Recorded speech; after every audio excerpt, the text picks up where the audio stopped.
A young man lost his dream job to help a little girl. He had no idea she was the Hells Angels' daughter. The alarm clock buzzed at 4:30 in the morning, but Ethan Carter was already awake. He had been staring at the ceiling for almost an hour, watching the cracks in the plaster that he knew by heart. Sleep never came easy the night before, something big, and today was the biggest day of his life. He rolled out of bed and let his feet touch the cold wooden floor. His small apartment sat above Ray's repair shop, and even through the floorboards he could smell the faint scent of motor oil and metal that had followed him his whole life. It was a smell that meant home.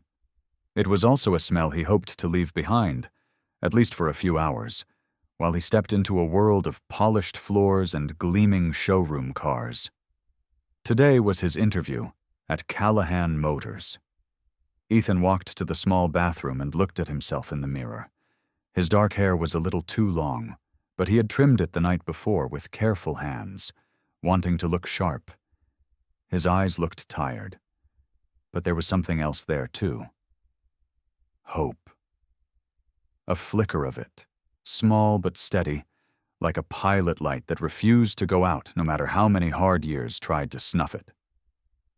Before you continue listening, please let me know where in the world are you watching from today.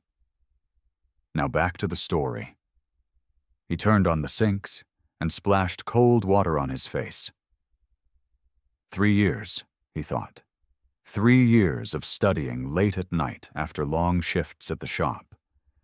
3 years of reading about engine specifications for luxury vehicles, watching videos on suspension systems, and teaching himself things no one at Ray's shop needed to know.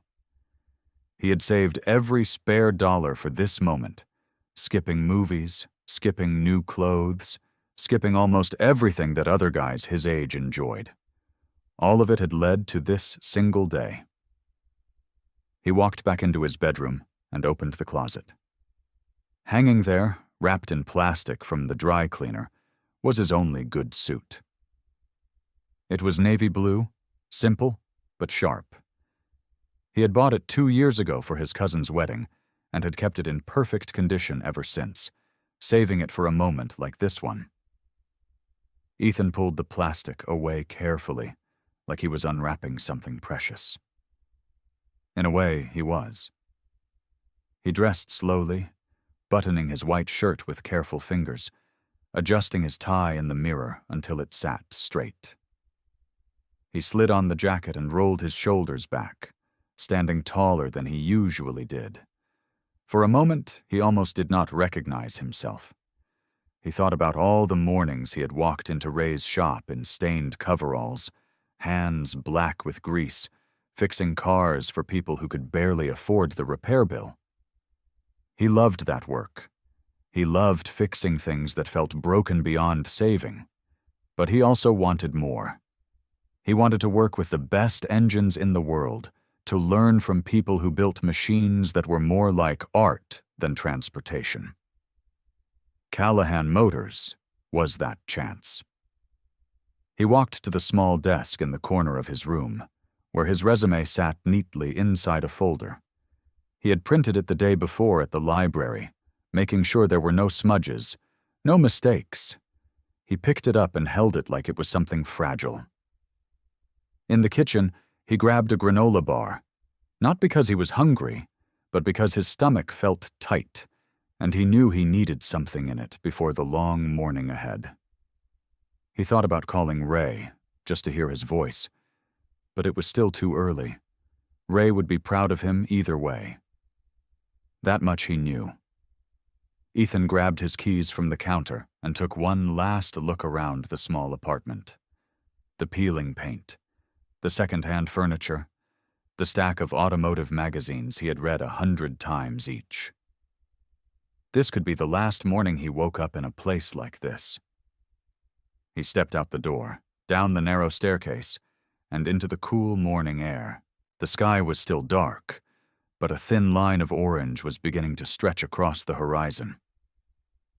Ethan took a deep breath, feeling the weight of the resume in his hand and the stiff collar of his shirt against his neck.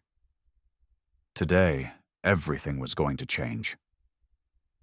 He walked toward his truck, feeling more certain than he had ever felt before, convinced that years of hard work were finally about to pay off.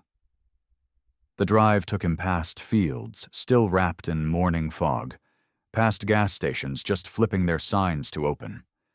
Ethan's hands felt sweaty on the steering wheel, even though the morning air was cool. He turned the radio on, then off again. He needed quiet.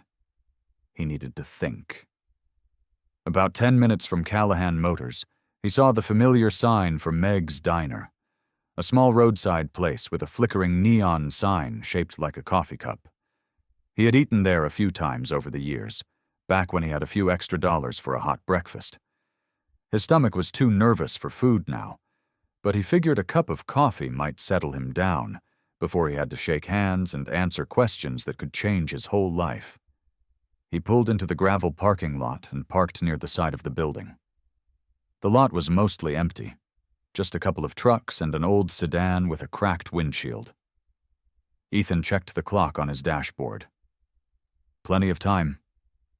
20 minutes for coffee, then a straight shot to the interview. He stepped out of his truck, smoothing down his jacket, and walked toward the front door.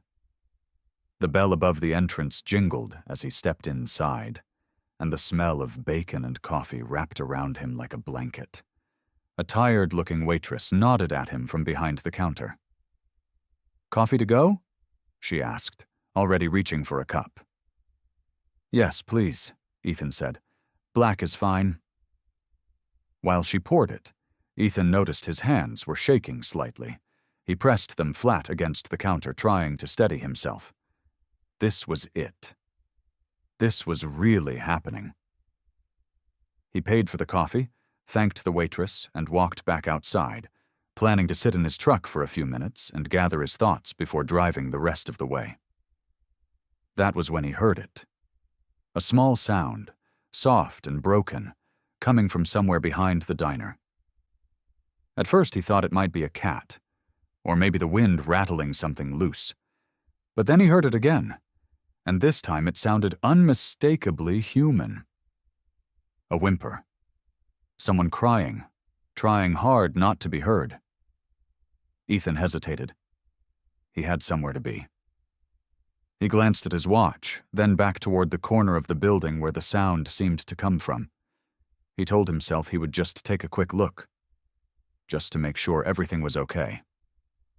He walked around the side of the diner, past a row of overflowing trash cans and stacked wooden crates, until he reached the back of the building. That was when he saw her. A little girl, maybe 6 or 7 years old, was crouched behind a stack of empty boxes, pressed into the corner where the wall met the dumpster. She had messy brown hair that fell into her face, and her small body trembled, though the morning was not that cold. Her knees were pulled up to her chest, and her arms wrapped tightly around something small and blue. A notebook, Ethan realized. She held it like it was the only thing keeping her steady. Her eyes were red from crying, and when she saw him, she froze completely still, like a rabbit caught out in the open. "Hey," Ethan said gently, crouching down slowly so he would not seem so tall, so scary. "Hey, it's okay. I'm not going to hurt you." The girl's lip trembled. She pressed the notebook harder against her chest, as if she thought he might try to take it from her. "Are you lost?" Ethan asked softly. "Where's your mom or dad?" The girl shook her head hard, and her voice came out in a shaky whisper. "I can't go back. They'll take it. They'll take her notebook."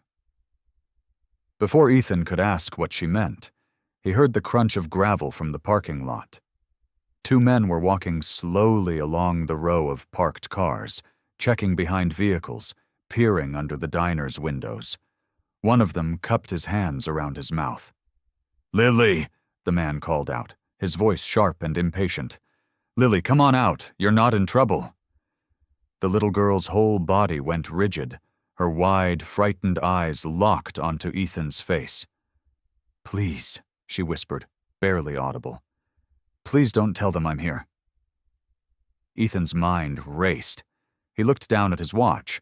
9:40. The interview started at 10. 10 minutes away, maybe 12 with traffic. If he left right now, he could still make it. Barely. He looked back at Lily. Her whole body was shaking now, pressed so hard against the wall that Ethan wondered if she was trying to disappear into the bricks. Her eyes never left his face. They were begging him without words. "Please," she whispered again. "Please don't let them find me." Ethan's chest tightened. He thought about Ray, back at the shop, telling him just yesterday that this interview could change everything. He thought about the years of studying engines by flashlight after long shifts, the years of eating cheap food so he could save for a better toolkit, the years of hoping someone would finally give him a chance. He thought about all of that. And then he looked at the little girl in front of him, clutching a notebook like it held her whole world inside it. The men's voices grew louder. Boots crunched against the gravel, moving closer to the corner of the building. "Lily, this isn't a game!" one man shouted, his tone sharp, almost angry. Ethan made a decision before he even realized he had made it. "Okay," he whispered to her. "Okay, listen to me. I'm going to help you. But I need you to trust me for just a second, all right?" Lily's eyes filled with fresh tears, but she gave the smallest nod. Ethan slowly reached into his jacket pocket and pulled out his phone. His fingers moved fast, dialing 911, keeping his voice low and steady, even though his heart pounded like a hammer against his ribs. "Hi, I need help," he whispered when the operator answered. "I'm at Meg's Diner, off Route 9.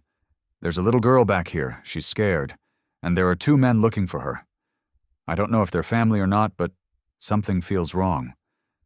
Please send someone." The operator asked him questions, and Ethan answered as quietly as he could, keeping his eyes on Lily the whole time. She watched him talk, her small fingers digging into the edges of her notebook. When he ended the call, he crouched down again, keeping his voice soft. "Someone's coming to help, okay? You're not alone anymore." "They can't take the notebook," Lily whispered. Mommy said I have to keep it safe." "I'm not going to let anyone take it," Ethan said. "I promise." The word promise felt heavy in his mouth, heavier than he expected.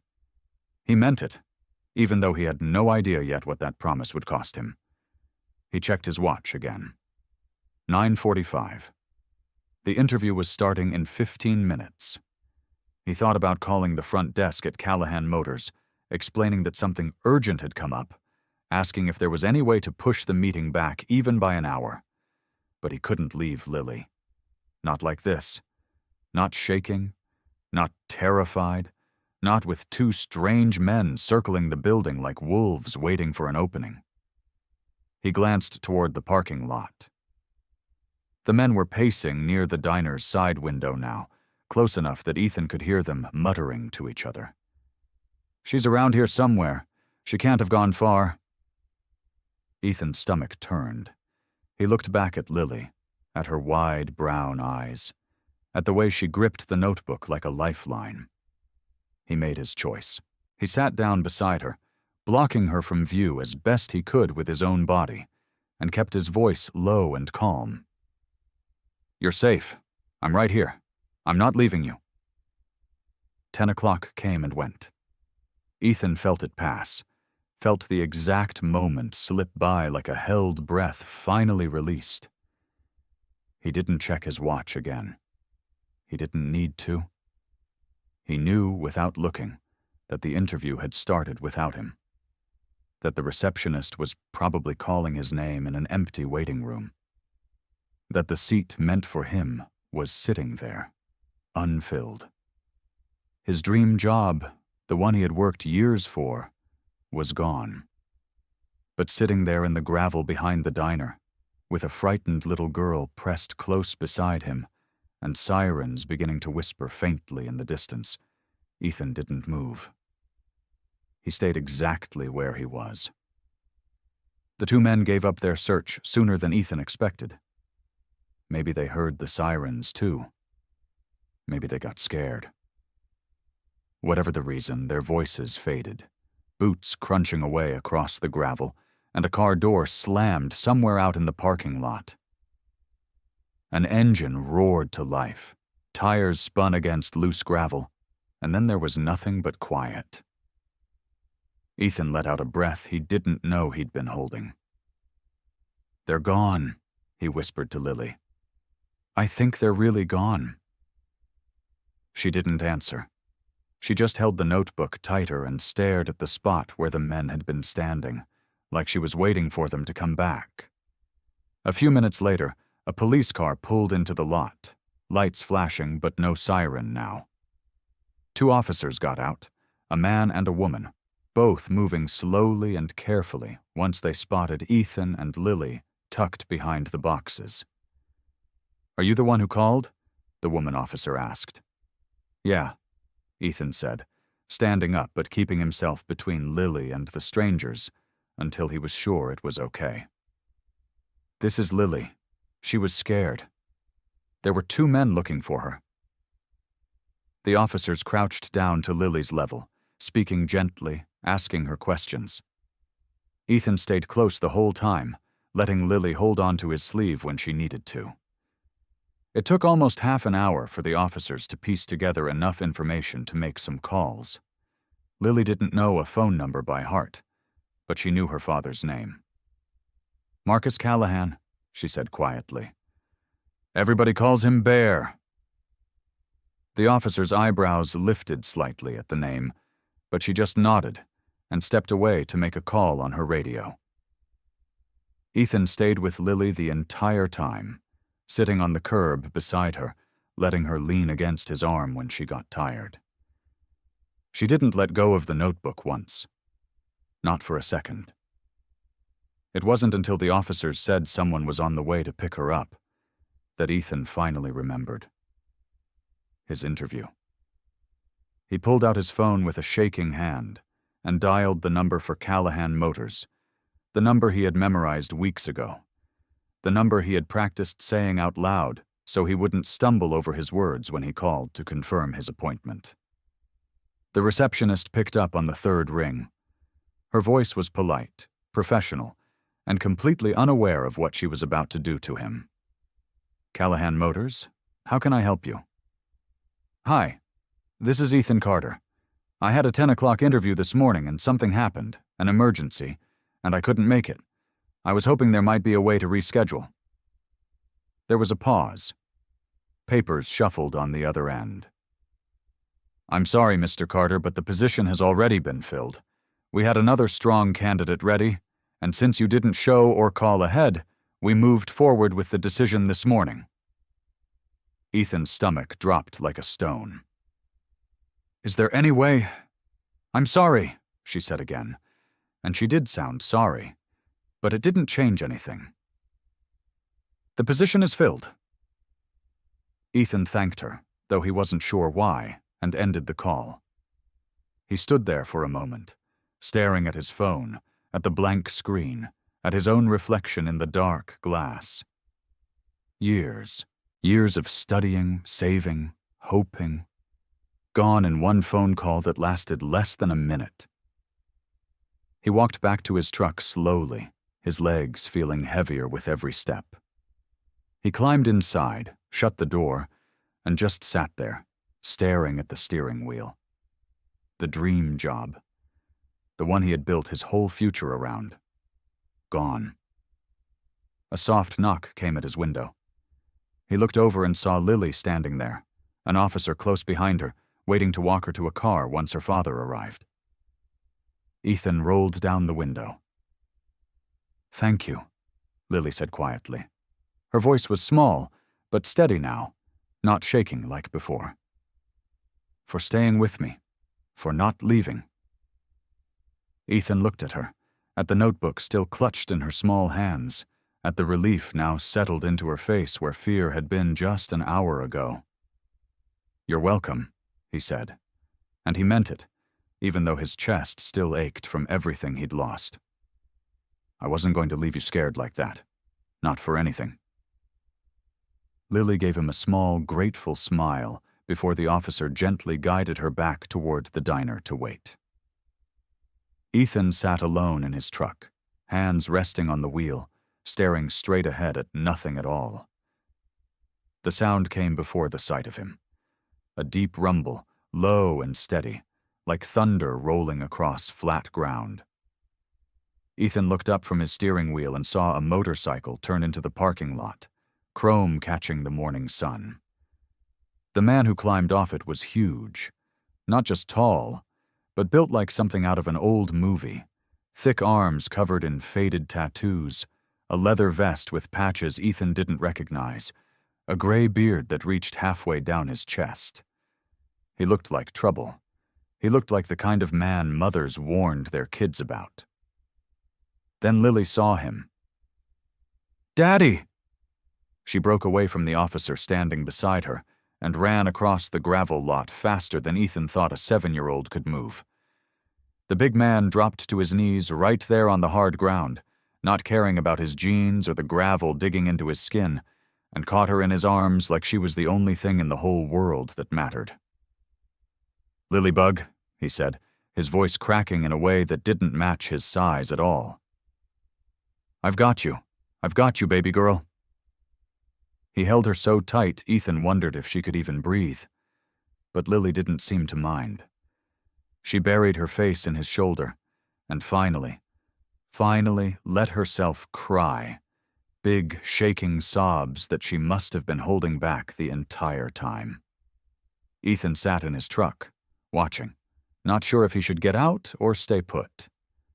This was clearly a private moment, something that belonged only to the two of them. But the officer who had been with Lily earlier walked over and knocked on his window again. "Mr. Carter? Mr. Callahan would like to speak with you." Ethan's stomach tightened. He had pictured a lot of ways this morning could go wrong, but facing down a man built like a mountain, a man everybody apparently called Bear, wasn't something he had prepared for. He climbed out of his truck slowly and walked toward them, his hands shoved in his pockets, unsure what to expect. Anger, maybe. Suspicion. Some fathers didn't like strangers getting close to their kids, no matter the reason. Marcus Callahan stood up, Lily still holding on to his hand, and turned to face Ethan. Up close, he was even bigger than he looked from a distance. His eyes were sharp, the kind that seemed to take in everything at once. But there was something else there too, something Ethan hadn't expected. Gratitude. "You're the one who found her," Marcus said. It wasn't a question. "Yes, sir," Ethan said. "She was hiding behind those boxes over there. She was scared. There were 2 men looking for her." Marcus nodded slowly, his jaw tightening at the mention of the men, but he didn't say anything about them yet. Instead, he stepped forward and did something Ethan never expected. He reached out and shook Ethan's hand, gripping it firm, and then pulled him into a rough, one-armed hug, the kind 2 men give each other when words aren't quite enough. "Thank you," Marcus said, his voice thick. "You have no idea what you did for me today. No idea at all." Ethan stood there, stunned. He had braced himself for anger, for questions, maybe even threats. Instead, this giant of a man was thanking him like Ethan had handed him back something precious he thought was lost forever.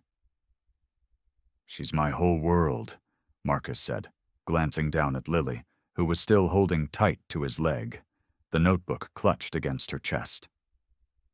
"Her mom passed a year ago. It's just me and her now. If something had happened..." He didn't finish the sentence. He didn't need to. The officer who had been standing nearby cleared her throat gently. "Mr. Callahan, We'll need a statement from you as well, and from Mr. Carter here, about what happened this morning." Marcus nodded, but his eyes stayed on Ethan a moment longer, studying him carefully.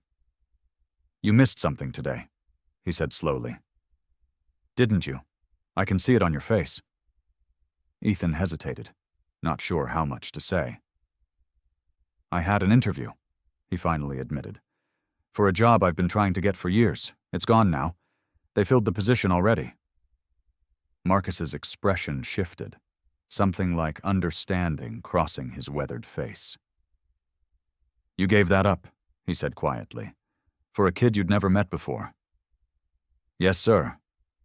Marcus studied him for a long moment, his sharp eyes narrowing slightly, like he was trying to figure something out. "Why?" he asked. "Why would you do that?" Ethan looked down at the ground for a second, then back up at Marcus. He didn't know how to explain something that had felt so simple in the moment, but sounded strange when he tried to put it into words. "Because she needed someone," Ethan said. "She was scared. She was cold.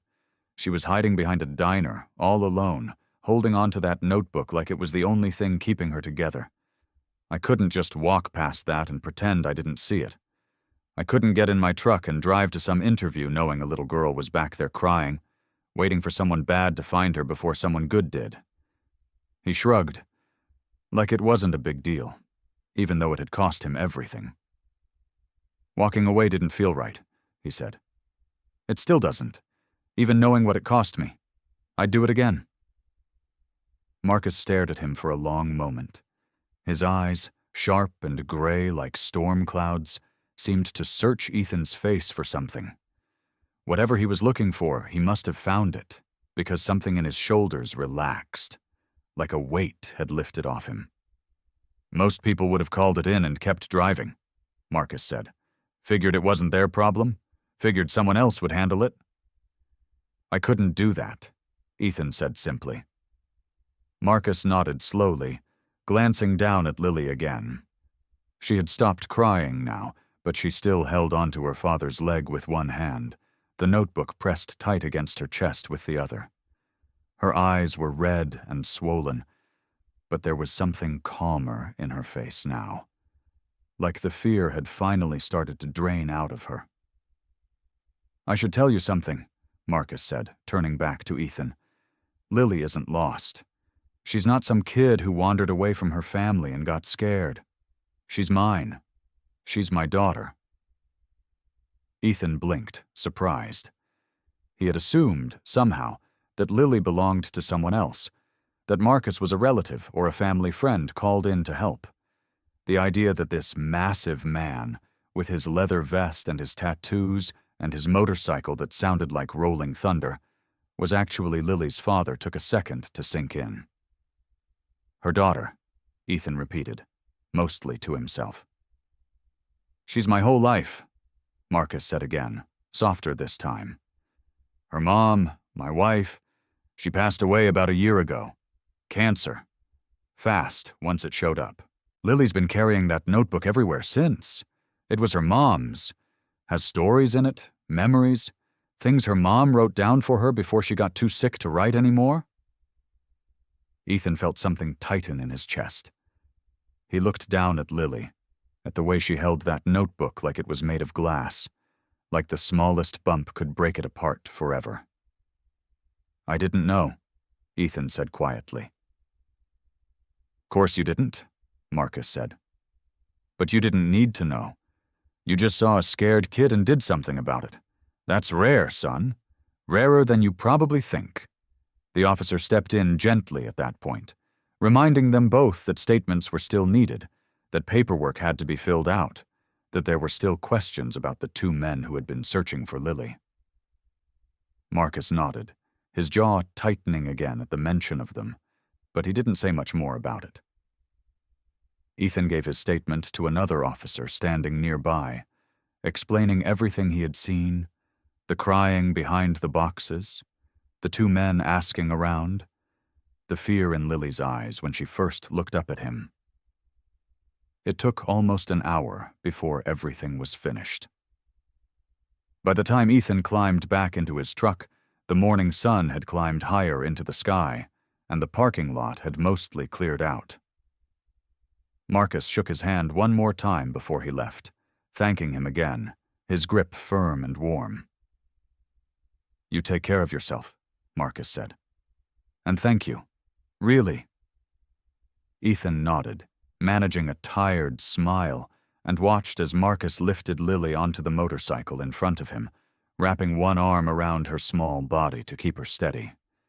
The engine roared to life, and they pulled out of the parking lot, disappearing down the road. Ethan sat there for a moment, alone, thinking about everything that had happened. He believed it was over.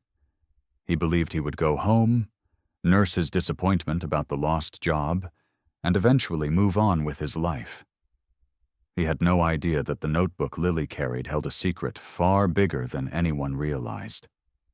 Ethan woke to the sound of a fist pounding on his apartment door. He blinked at the ceiling, disoriented, his body still heavy with the kind of sleep that comes after a long, hard day. For a second, he forgot everything that had happened.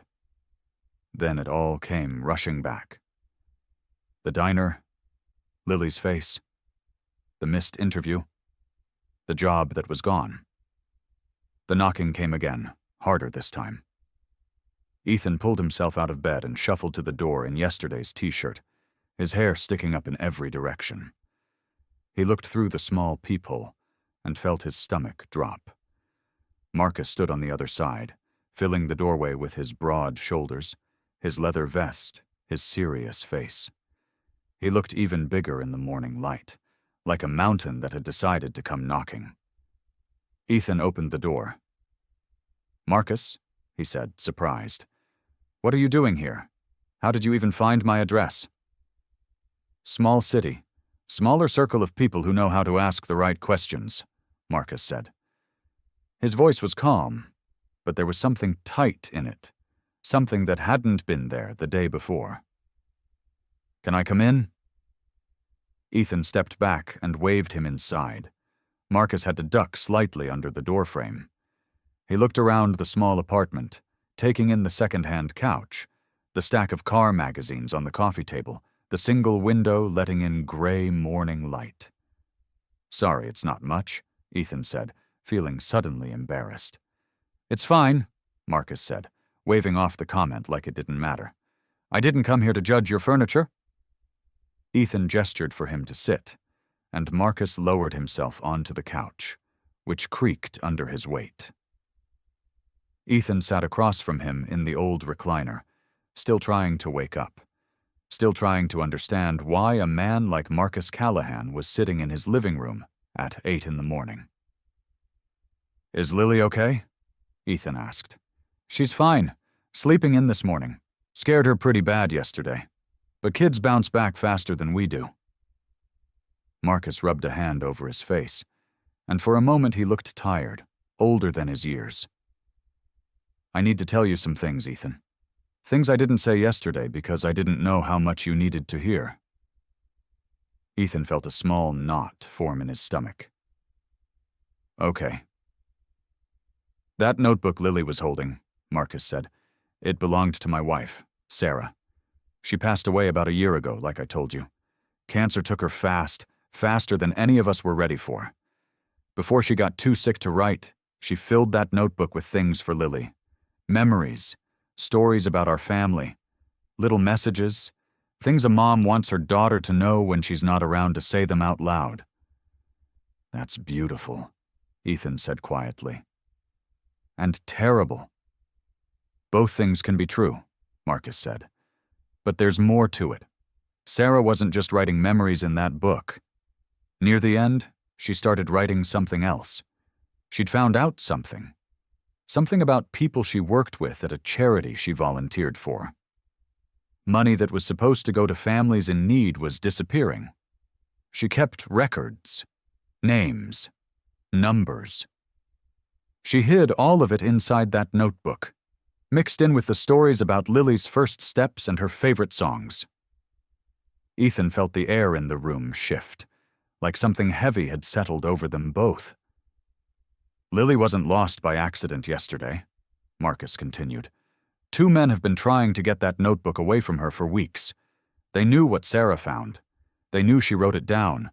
When Sarah passed, that notebook became the only proof of what she discovered. Lily's been carrying it everywhere, hiding it, protecting it, because she promised her mom she would. Ethan sat frozen, staring at Marcus, the pieces falling into place all at once. The 2 men circling the diner. Lily's terror. The way she clutched that notebook like her life depended on it. Because it did. So when I found her, Ethan said slowly, those men weren't just looking for a lost kid. No, Marcus said, his gray eyes steady on Ethan's face. They were looking for her, and for what she was carrying. Which means, son, whether you meant to or not, you're already part of this now. They saw you with her. They know your face. Ethan felt the blood drain from his own face as the truth of it settled deep into his chest. His one choice at that diner, the choice to help a frightened little girl instead of driving to his interview, had pulled him straight into the middle of something far bigger and far more dangerous than he ever could have imagined. Marcus stood up from the couch, his knees popping like old hinges. Get dressed, he said. There's more you need to see, and it's easier to show you than tell you. Ethan blinked. Show me where? The garage, where the club works, where I need you to understand what you just walked into. 20 minutes later, Ethan sat in the passenger seat of Marcus's truck, watching the city change from cracked sidewalks to warehouses and empty lots. They pulled up to a long metal building with a faded sign that read, Iron Wolves MC, in chipped red letters. A dozen motorcycles sat parked out front, chrome catching the morning sun. Ethan's stomach tightened. He had grown up hearing stories about places like this. Dangerous places. Places you didn't go unless you were looking for trouble. Marcus must have seen his face because he chuckled, low and rough. Relax, nobody in there bites. Well, Tiny might, but only if you eat his lunch. Inside, the garage smelled like motor oil and coffee. Men in leather vests worked on motorcycles. Some laughing, some arguing about parts, one strumming an old guitar in the corner. They all looked up when Marcus walked in with Ethan trailing behind him. This is Ethan, Marcus said, his voice carrying across the shop. He's the one who kept Lily safe yesterday. The room went quiet for a second. Then, one by one, the men nodded at Ethan, some with respect, some with curiosity. A big man with a gray beard walked over and shook Ethan's hand so hard it nearly pulled his arm out of its socket. Name's Otis, the man said. Anybody who looks after Bear's girl is all right with me. Marcus led Ethan to a back office, away from the noise, and shut the door. He pulled a folded piece of paper from his jacket and set it on the desk between them. This is a copy, Marcus said. 1 page from Sarah's notebook. I want you to see what we're dealing with. Ethan picked it up. Sarah's handwriting was neat and careful, but the words were urgent. Numbers, dates, names of people Ethan didn't recognize. Money moved from one account to another. Donations that never reached the families they were meant for. She found out someone at the charity was stealing, Marcus said. Taking money meant for sick kids, for struggling families, and pocketing it for themselves. She confronted the man in charge. He denied everything, of course. But Sarah wasn't the kind of woman who let things go. So she kept digging, Ethan said quietly. Right up until she got too sick to keep going. She hid everything in that notebook because she trusted Lily to keep it safe someday. She probably never imagined her own daughter would end up running from grown men because of it. Ethan set the paper down, his hands unsteady. The men at the diner. They work for whoever she was investigating. That's my guess, Marcus said, which brings me to the hard part. Ethan looked up. They saw your face yesterday, Marcus said. They know you helped her get away. That makes you a loose thread to them, something they'll want to tie up or scare into silence. Ethan felt his pulse quicken. You're saying I'm in danger? I'm saying you need to be careful, Marcus said. These aren't stupid men. They're desperate, and desperate men do foolish things. I've got people watching my house, watching Lily. But you're out there on your own. And until we figure out who's behind this, I need you paying attention to your surroundings. Ethan nodded slowly, the weight of it settling into his chest like a stone. They talked a while longer, Marcus explaining what the club could do to help, who they knew, how they moved information through the city faster than the police ever could. By the time Ethan left the garage that afternoon, his head was spinning with more than he thought one person could carry. He got back to his apartment as the sun started sinking behind the buildings, tired and hungry, wanting nothing more than to lie down and forget the last 2 days had happened. Instead, he found an envelope slipped under his door. No name, no return address. Inside was a single piece of paper, the words typed in plain block letters. Forget the girl. Forget the notebook. Walk away while you still can.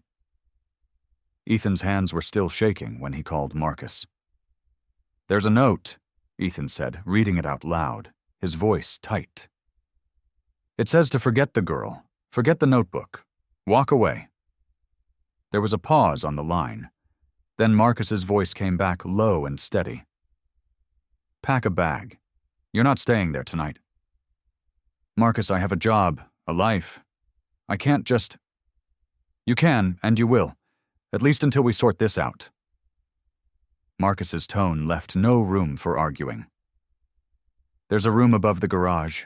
Nobody's used it in years, but it's got a bed and a lock on the door. You'll be safer there than here. Ethan wanted to say no. Every instinct told him to stay far away from a motorcycle club, no matter how kind Marcus seemed.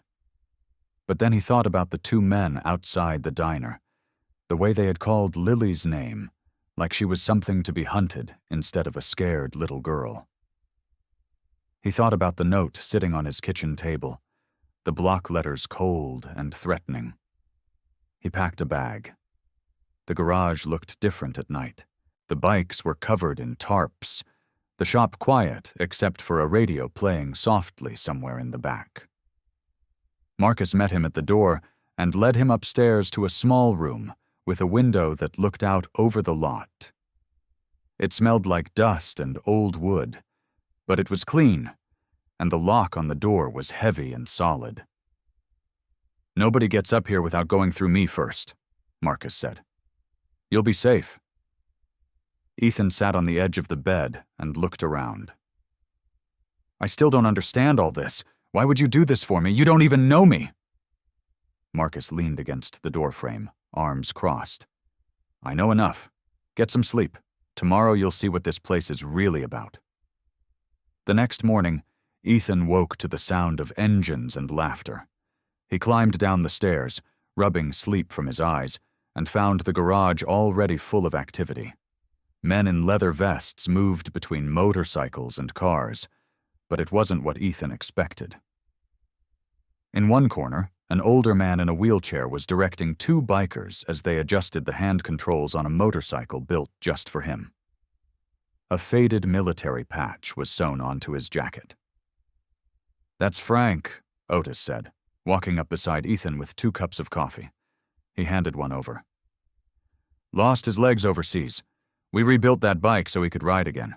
Took us 6 months, but you should have seen his face the first time he took it around the block. Ethan stared, coffee forgotten in his hand. You do this a lot? Fix bikes for veterans? Every chance we get, Otis said. Bear started it years back. Said if the country wasn't going to take care of these guys the right way, we would. Across the garage, another group of bikers loaded boxes of food into the back of a pickup truck. Ethan wandered closer, watching as they packed canned goods, bread, and bags of rice with the same care someone might use packing a gift. Food bank run, a younger biker explained when Ethan asked. "Every other week. Bunch of families out past Miller Street been struggling since the plant closed down. We make sure they don't go hungry." Ethan thought about the note in his pocket, the danger Marcus had warned him about, the reputation that hung over this place like smoke. None of it matched what he was seeing. These were not men chasing trouble. They were men quietly filling in the gaps other people ignored. Marcus found him standing near the food truck, watching in silence. "Not what you expected?"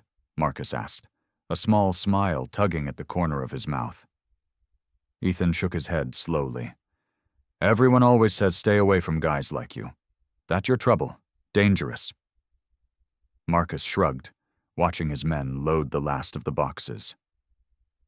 "People believe what they're told to believe. Easier than looking closer." He looked at Ethan, his eyes steady. "We look rough. We ride loud bikes and wear leather instead of suits. But underneath all that, we take care of our own. And lately, that includes you." Ethan turned the words over in his mind, feeling something shift inside him, some old assumption cracking apart to make room for what he was seeing with his own eyes. The garage buzzed around him, full of quiet kindness disguised as noise and grease and old engines. For the first time since the diner, Ethan felt something other than fear settle into his chest. He felt like maybe, just maybe, he had landed somewhere safe after all. Ethan found Lily sitting alone on an overturned bucket near the back of the garage that afternoon, a small object cradled in her hands. She was so focused on it that she did not notice him walking over until his shadow fell across her lap. "What you got there?" he asked, crouching down beside her. Lily held it up carefully, like it might break if she moved too fast. It was a toy car, the kind that used to be bright red, but had faded to a dusty pink from age. One wheel was missing. The little doors were dented, and a crack ran across the tiny windshield like a spider web. "It was my mom's," Lily said quietly. "When she was a kid, her dad gave it to her. She gave it to me before she—" Her voice trailed off, and she looked down at the broken toy instead of finishing the sentence. Ethan sat down on the concrete floor next to her, careful not to push. He had learned over the last few days that Lily talked more when nobody rushed her. "Looks like it's been through a lot," he said gently. "Just like its owner, probably." Lily almost smiled at that. "Can you fix it? You fix real cars. This one's just little." "Small stuff is sometimes the hardest," Ethan said, taking the toy from her hands and turning it over slowly. "But I think I can bring it back to life. Want to help me?" Her eyes lit up in a way Ethan hadn't seen since the day at the diner. She nodded fast, scooting closer. They found a small toolbox in the corner of the garage, one meant for delicate work instead of engines. Ethan showed her how to hold the tiny screwdriver, how to be patient with the small screws so they wouldn't strip. Lily's small fingers worked carefully, her tongue poking out slightly in concentration, the way kids do when they are trying their best. "My mom used to fix things too," Lily said after a while, not looking up from the wheel she was holding steady. "Not cars, but she fixed people's problems. She worked at a place that helped families. She always said something was broken and she was going to make it right."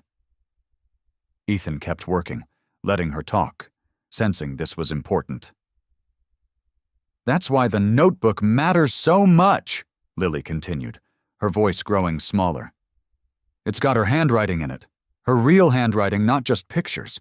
Sometimes I forget what her voice sounded like, but when I read her words, it's like she's still talking to me." Ethan's hand stilled on the toy car. He looked over at Lily, who kept her eyes down, blinking fast like she was fighting back tears. "I miss her so much," Lily whispered. "Some days it doesn't feel real that she's gone, like maybe she's just at work, and she'll come home late like she used to." Ethan set the screwdriver down and turned to face her fully. "It's okay to miss her. It's okay to miss her every single day for the rest of your life. That doesn't mean you're doing something wrong. It means you loved her a whole lot." Lily looked up at him, her eyes shiny. "Do you think she'd be proud? That I kept the notebook safe? Even when I was scared?" "I think she'd be more proud of that than almost anything," Ethan said, and he meant every word. "You were braver than most grown-ups I know." Lily wiped her nose with the back of her hand and gave a small, watery laugh. Then she looked back down at the toy car in her lap, back to work, screwing the last wheel into place with careful hands. From across the garage, leaning against the doorway with a rag still in his hands from working on a bike engine, Marcus watched the two of them together. He watched his daughter laugh for the first time in what felt like months, watched her lean her head against Ethan's shoulder while they worked, watched Ethan listen to her with the kind of patience most adults never bothered to give a child. Marcus felt something tighten in his chest, something warm and unexpected. He had spent so long being both mother and father to Lily, so long trying to fill every gap Sarah's absence left behind, that he sometimes forgot how much his daughter needed someone else too. Someone steady. Someone safe. Watching Ethan hand the fixed toy car back to Lily, watching her face light up like sunshine breaking through clouds, Marcus understood something clearly for the first time. Ethan was not just a stranger who happened to save his daughter one scary morning at a diner. He had become something much more important than that. That night, after Lily had fallen asleep on the small cot in the back room of the clubhouse, Marcus asked Ethan to sit with him at the old metal table near the kitchen. The notebook sat between them, its blue cover soft and worn from years of handling. "I need another set of eyes on this," Marcus said. His voice was low, careful. "The police looked at parts of it, but they don't know Sarah like I did. They don't know what to look for." Ethan felt the weight of the moment. This wasn't just a notebook. It was a piece of a woman he never met, a woman whose absence still shaped everything around him. "You sure you want me looking at this?" Ethan asked. "It's personal. It's yours and Lily's." Marcus shook his head slowly. "You've earned the right. Besides, you've got a sharper eye for details than most people I know. Comes from all those years fixing engines, I bet. You notice things." Ethan nodded, understanding, and opened the notebook to where Marcus had marked a page with a torn piece of paper. The handwriting was neat, rounded, careful. Some pages were filled with memories, little notes to Lily about her first steps, her first laugh, silly things she said as a toddler. But further in, the tone shifted. The handwriting grew tighter, more urgent. "Read this part," Marcus said, tapping a page near the middle. Ethan leaned closer. Sarah had written about her job at the charity, about numbers that did not add up, about donations that seemed to disappear before they reached the families they were meant to help. She wrote names, dates, amounts. She wrote about a man named Victor Hayes, someone she once trusted, someone who smiled too much and asked too many questions about which records she had access to. She was building a case, Ethan said quietly, almost to himself. Like actual evidence. "She always said something didn't smell right about the finances," Marcus said. His jaw tightened. "She told me she found proof, real proof, that money meant for struggling families was ending up somewhere else. She said she was going to report it once she had everything organized." Ethan turned another page. Near the back, tucked between two entries about Lily's favorite bedtime story, was a page filled with numbers and account details, circled and underlined like Sarah wanted to make sure nobody could miss them. "This is what they're looking for," Ethan said. "This is the proof." Marcus rubbed a hand over his face. "She never got the chance to turn it in. A few weeks after she wrote this, she got sick. Fast. Too fast." His voice cracked slightly, and he cleared his throat, forcing himself steady again. I didn't know any of this until after she passed. I found the notebook in her things. I always thought it was just memories for Lily. I didn't realize what she'd uncovered." Ethan sat back, the weight of it settling into his chest. "So the men chasing Lily, they're not just some random threat." "No," Marcus said. "They're the ones she was writing about, or connected to them. They know this notebook exists. They know what's in it, and they can't afford for anyone to see it." Ethan looked at the pages again, at Sarah's careful handwriting, at the love poured into every entry meant for her daughter, tangled together with the courage it must have taken to write down the truth she found. This wasn't just a woman who loved her daughter. This was a woman who stood up for what was right, even when it put her in danger. "She was brave," Ethan said. "She was the bravest person I ever knew," Marcus said. "And now it's up to us to finish what she started, to make sure her work wasn't for nothing." Ethan closed the notebook gently, like it was something sacred, because in a way it was. "I'm not going anywhere," Ethan said, meeting Marcus's eyes. "Whatever this takes, whatever it means, I'll help you protect this. I'll help protect her memory, and I'll help protect Lily." Marcus studied him for a long moment, like he was searching for any sign of hesitation. He found none. "All right," Marcus said finally, reaching out and gripping Ethan's shoulder firmly. "Then we do this together." The next morning, sunlight poured through the cracked windows of the clubhouse garage, cutting through the dust in the air like gold ribbons. Marcus had pulled a tarp off something in the corner, and underneath it sat a car that made Ethan's breath catch. It was a 1967 classic, the kind you only saw in old magazines. The paint was faded and chipped, the leather seats cracked with age, but the shape of it, the bones of it, were beautiful. "This was Sarah's," Marcus said, running his hand along the hood. "Her father gave it to her before he passed. She always wanted to fix it up properly. Never got the chance." Ethan walked around the car slowly, taking in every detail. "It's a good car, solid frame. This just needs someone who cares enough to bring it back." "That's why I want you to help me," Marcus said. Figured it was time. They spent the morning working side by side, sleeves rolled up, hands black with grease. Ethan checked the engine while Marcus sanded down old rust spots on the fender. The garage was quiet except for the clink of tools and the low hum of a radio playing somewhere in the back. "You know," Marcus said after a while, not looking up from his work, "people see this jacket, this bike outside, and they already decide who I am before I say a word." Ethan glanced over. "What do they see?" "A criminal, a thug, someone dangerous." Marcus's voice was steady, but there was something tired underneath it. "Doesn't matter that I've spent 20 years volunteering with this club, fixing bikes for veterans, feeding families who can't afford groceries. All they see is the leather and the ink on my arms." Ethan wiped his hands on a rag, thinking about his own life. "I get that. Different situation, but I get it." "How so?" "Guys like me, from where I'm from, working in some run-down garage fixing cars nobody else wants to touch." Ethan shook his head. "People look at that and think you're just some grease monkey. Not smart enough for anything better. Doesn't matter how many hours I studied engines at night, how many certifications I earned. Some people just see the uniform and stop looking." Marcus nodded slowly, understanding passing between them like something solid. "Funny how that works. People decide who you are before they bother finding out."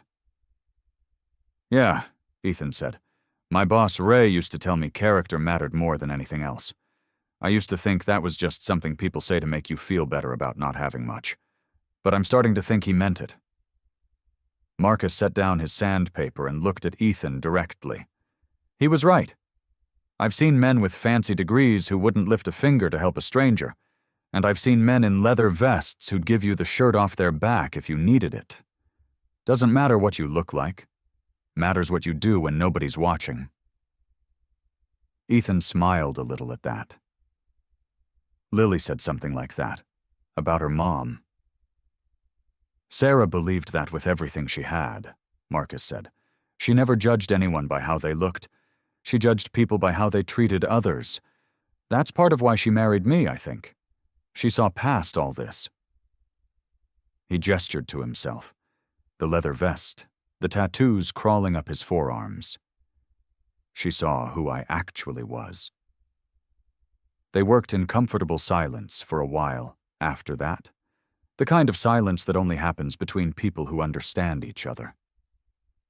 Ethan tightened a bolt under the hood, while Marcus buffed out a scratch on the door panel. "You're a good man, Ethan," Marcus said eventually. "I don't say that easily, but you gave up everything for a girl you didn't even know. That tells me everything I need to know about your character."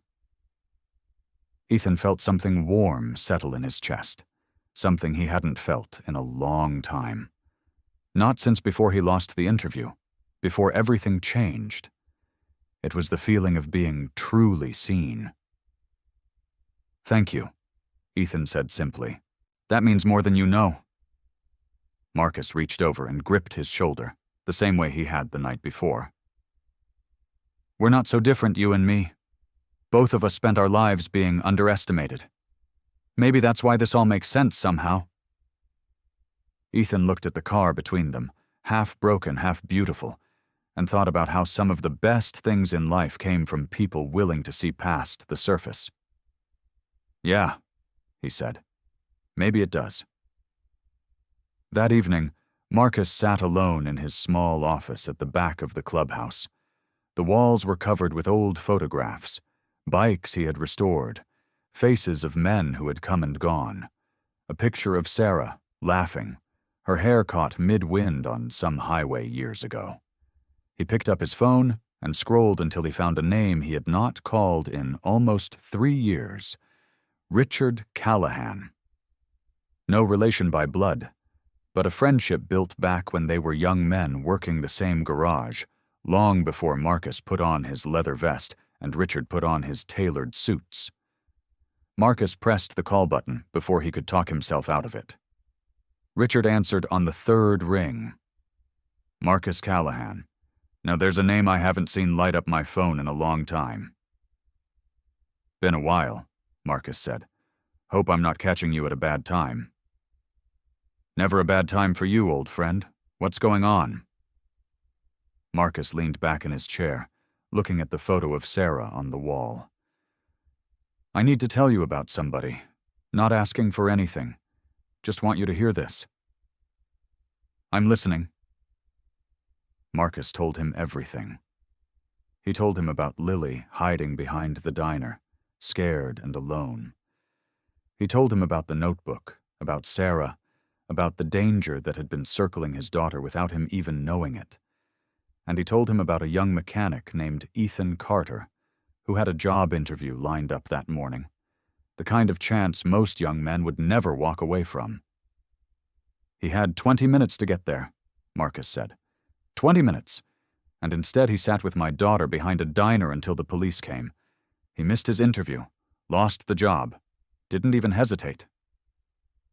Richard was quiet for a moment. "That's not something you see much of these days." "No, it's not," Marcus said. "I've had grown men lie to my face to save their own skin. This kid gave up his future for a little girl he'd never met before that morning. Didn't ask for a reward, didn't want credit. He just did what was right." "What happened to the job?" "Gone. Position filled. Company wouldn't reschedule." Richard sighed. "That's a shame. What's his name again?" "Ethan Carter. Works over at Ray Thompson's garage. Studied engines every night trying to get himself somewhere better." Marcus paused. "Like I said, I'm not calling to ask you for a favor, Richard. I just wanted somebody to know what this kid did. Felt wrong keeping it to myself." There was a long pause on the other end of the line. "You know me better than that, Marcus. I don't ignore something like this. I'm not asking you to do anything." "I know you're not.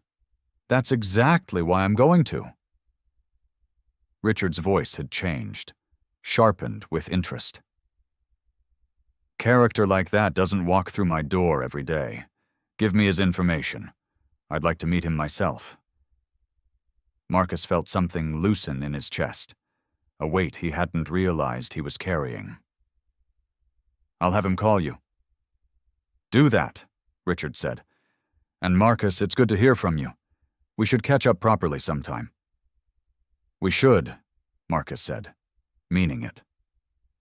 After he hung up, Marcus sat for a while longer, staring at the picture of Sarah.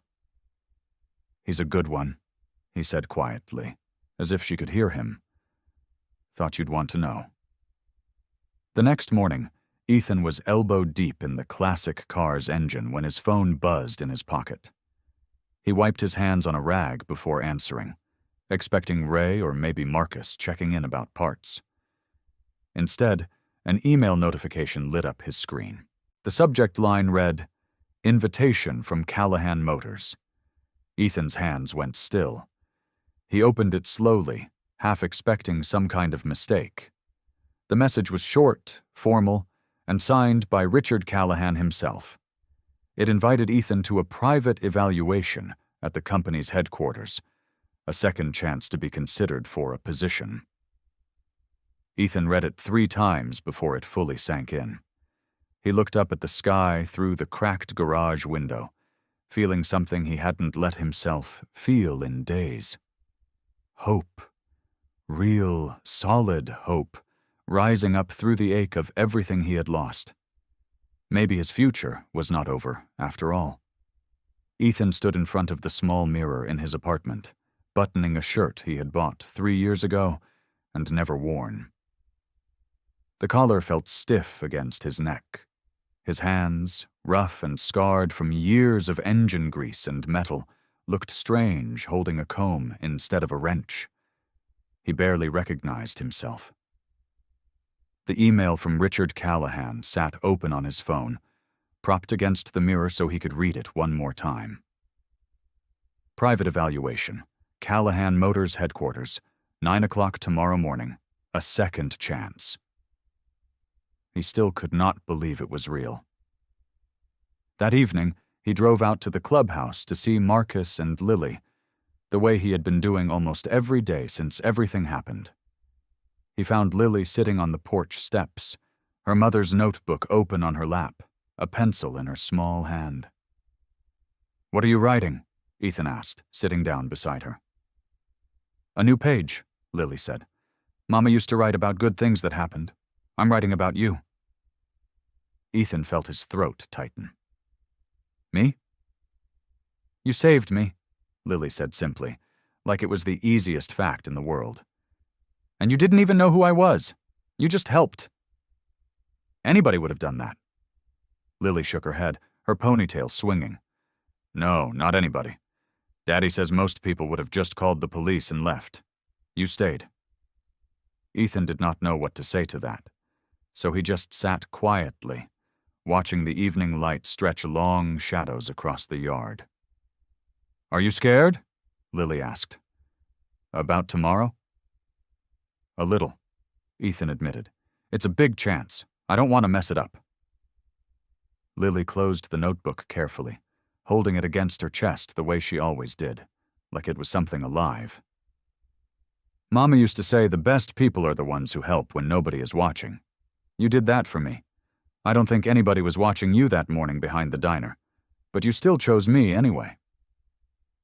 Ethan looked at her, this small girl who had already lost so much, and somehow still had so much wisdom to offer.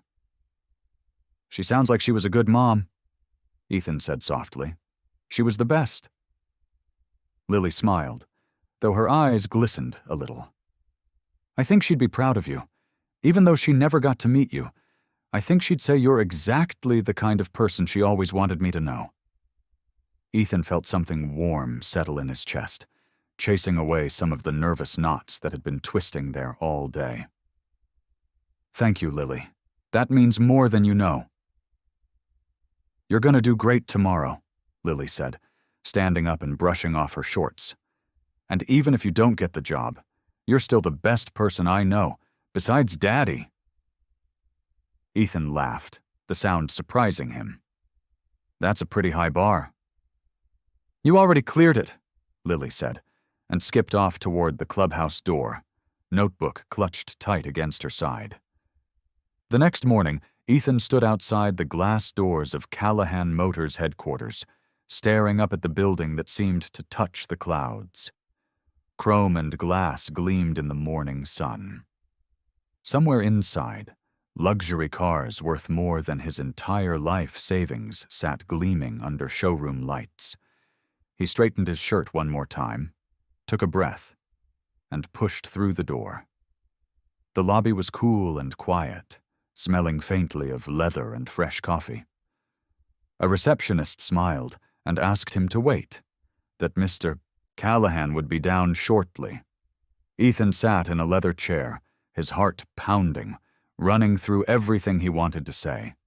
He thought about Ray's words about character mattering more than talent. He thought about Marcus, about the club, about Lily's small, hopeful face the night before. He was ready. His phone buzzed in his pocket. He almost ignored it, but something made him check. It was a text from Marcus. Only 3 words, but they hit like a fist to the chest. Ethan, call me.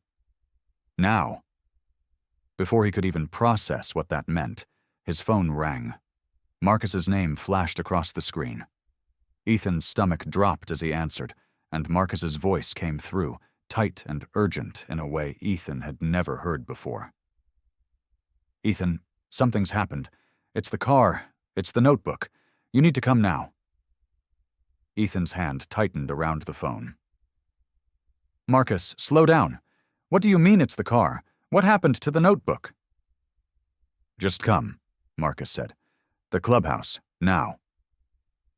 The line went dead.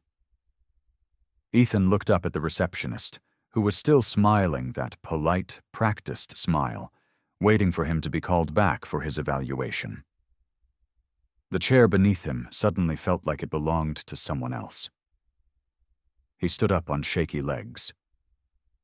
I'm sorry, he told her. Something came up. A family emergency. I have to go.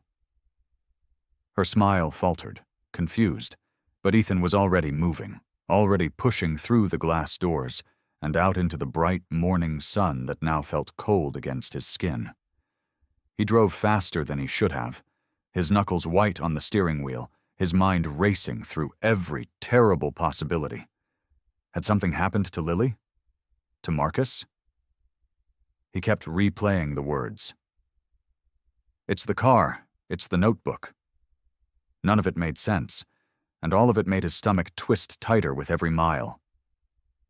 When he pulled into the clubhouse lot, he saw Marcus standing outside the garage, his big arms crossed over his chest, his face carved from stone. 2 other iron wolves stood near him, quiet, their eyes serious in a way Ethan had never seen before. Ethan parked and ran towards them. What happened? Marcus did not answer right away. He just stepped aside so Ethan could see into the garage. The classic car, Sarah's car, the one they had spent weeks restoring together, sat with its hood torn open. Wires hung loose. The dashboard panel had been ripped free and left dangling. Deep scratches ran along the driver's side door, like someone had clawed through it in a hurry, not caring what they destroyed. Ethan's chest went tight. Who did this?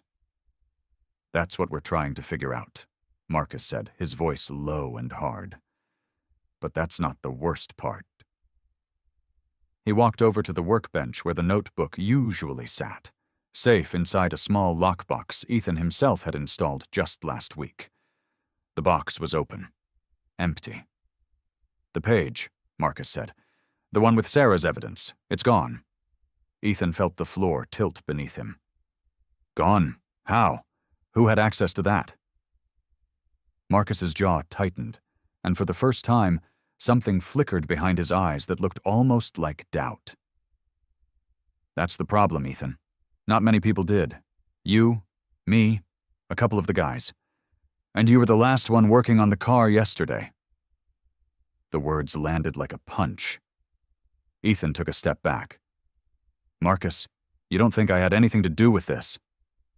"I don't want to," Marcus said, "but Victor's people are smart. They could twist this, make it look like it was you, and it already did, before I even called you. Richard's people saw the security footage from last night. Somebody used a keycard to get into the garage. Your keycard." "That's impossible," Ethan said, his voice cracking. "I was home last night. You know that. I left here at 6. "I know," Marcus said. "But knowing something and proving it are two different things." Ethan's phone buzzed again. He looked down, dread pooling in his stomach before he even opened it. It was an email from Richard Callahan's assistant. "Due to unexpected circumstances regarding company property, we must pause the hiring evaluation process until further review. We will contact you when more information becomes available." He read it twice, then a third time, hoping the words might change. They didn't. The job, the one chance he had fought so hard to get back, gone again, this time before he had even walked through the interview room door. Ethan sat down hard on the workbench stool, his head in his hands. Everything felt like it was crumbling around him, piece by piece, the same way it had that morning behind the diner. Except this time there was no small girl to save, no simple choice to make, just wreckage, just suspicion, just silence. "I saved her," Ethan said quietly, almost to himself. "I did the right thing. And now it's happening again. Every time I try to do good, I lose everything." Marcus opened his mouth to speak, but Ethan was not looking at him anymore. He was staring at the torn wires hanging from the car, at the empty lockbox, at the wreckage of everything he had worked so hard to rebuild. He felt hollow, crushed under the weight of a kindness that seemed to keep costing him more than he ever had to give. Ethan did not sleep that night. He lay on the small cot in the back room of the clubhouse, staring at the ceiling, listening to the low hum of the highway outside. Every time he closed his eyes, he saw the torn wires hanging from Sarah's car, the empty lockbox, the email from Richard's assistant glowing on his phone screen. He kept turning the words over in his mind. Pause the hiring evaluation process. It was a polite way of saying it was over. Again. By morning, he had made up his mind. He packed his bag slowly, folding his clothes with careful, deliberate movements, like the act of packing itself might keep him from feeling anything. His tools went into the bottom of the bag, wrapped in an old cloth. He picked up the small notebook Marcus had given him weeks ago, the one filled with notes about engine specs and restoration tips, and he almost left it behind. Almost. Instead, he set it on top of his folded shirts and zipped the bag shut. Marcus found him in the garage, loading the bag into the bed of his truck. "Where do you think you're going?" Marcus asked, his voice steady but his eyes searching. "Back home," Ethan said. "Back to Ray's shop. Back to where I belong." Marcus stepped closer. "You belong here." Ethan let out a short, humorless laugh. "Do I? Look at what happened, Marcus. Every time I try to help, everything falls apart. I helped Lily and I lost the job. I tried to fix things here, and now your car is destroyed, the evidence is gone, and everyone thinks I did it." "Not everyone," Marcus said. "I don't think that." "But you did," Ethan said, and the words came out sharper than he meant them to. "For a second, back in the garage, I saw it in your face. You wondered." Marcus did not deny it right away, and that silence hurt more than any words could have. "I was scared," Marcus finally said. "Scared for Lily, scared for what we might lose. That does not mean I stopped believing in you." Ethan shook his head. "I can't keep doing this. I'm not built for this world, Marcus. I'm a mechanic from a small shop. I fix cars. I don't fix crimes or protect notebooks or get chased by men who think I know something I don't. I thought helping Lily meant something. I thought it would matter. But all it did was cost me everything I worked for." "It did matter," Marcus said, his voice firm now. It matters more than you know. You gave up your future for a scared little girl who did not know you. That is not nothing, Ethan. That is everything. Then why does it feel like nothing? Ethan's voice cracked. Why does it feel like I lost my job, lost my chance, and now I'm about to lose the only people who made me feel like I mattered? Marcus stepped closer and put a heavy hand on Ethan's shoulder. Because doing good is not always going to feel good right away. Sometimes it feels like losing, but that does not mean it is not building something. Ethan pulled away gently. I appreciate everything you've done for me, Marcus. I do. But I think it's better if I go back to my old life, before all this. Before Lily, before the notebook, before any of it. He climbed into his truck before Marcus could argue further, started the engine, and pulled slowly out of the lot, gravel crunching under the tires. Inside the clubhouse, Lily sat on the porch steps, hugging her knees to her chest. She had heard most of the conversation through the open window, and her small heart ached watching Ethan's truck disappear down the road. She thought about her mother's notebook, about how empty the lockbox looked now, about the missing page that had caused so much trouble. Then, suddenly, she sat up straight. Her mother's voice echoed in her memory, soft and clear from a time before she got sick. Always keep a copy, Lily. Important things should never live in just one place. That way, if something happens to one, the memory still survives. Lily's eyes went wide. She ran. Her small feet hit the porch steps hard, and she was across the gravel lot before she even thought about calling out. Wait! She yelled, her voice cracking in the cold morning air. Ethan, wait!